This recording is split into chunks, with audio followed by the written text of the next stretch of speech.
Good day everyone, my name is Brian Richmond J. Tuazon. I'm from BSA 1F. Now I will discuss the topic Inelastic collisions of the subject Physics for Engineers.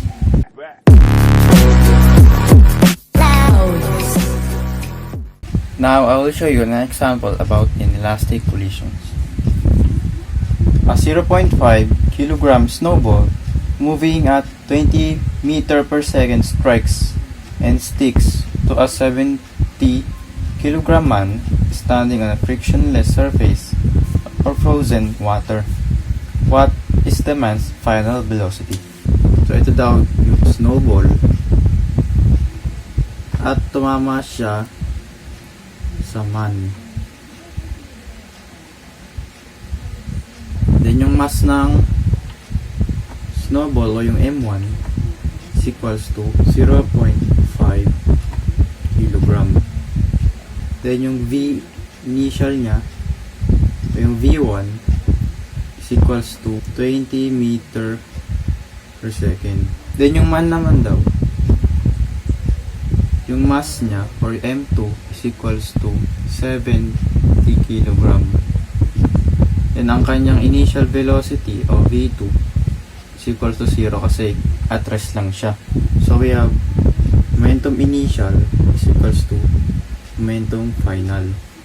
So yung mass ng snowball M1 multiply to the velocity, initial velocity ng snowball V1 plus initial mass or plus mass ng man M2 multiply to initial velocity ng man or V2 is equals to mass ng snowball 1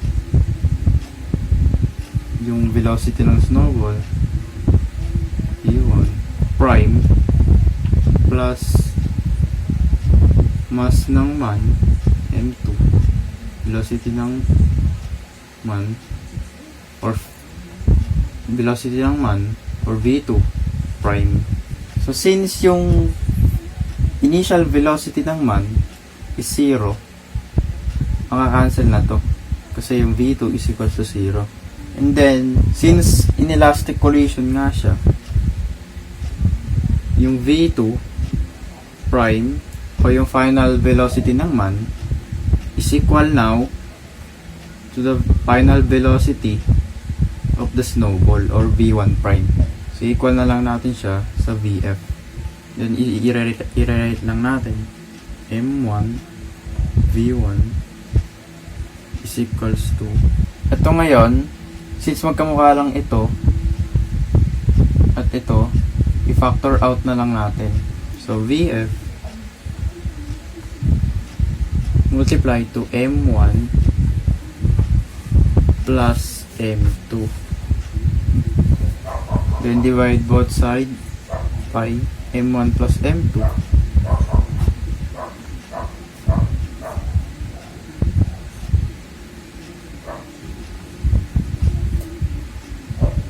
Then makakancel na to. So na yung final velocity natin o yung final velocity ng mass at nung snowball. So ito na yung magiging formula para makuha yung final velocity ng man. So input lang VF is equals to M1 0.5 kilogram multiply to V1 20 meter per second over M1 0.5 kilogram plus M2 na 70 kilogram. And ang final answer dyan is equals to 0.142 meter per second. Ito na yung velocity, final velocity ng man.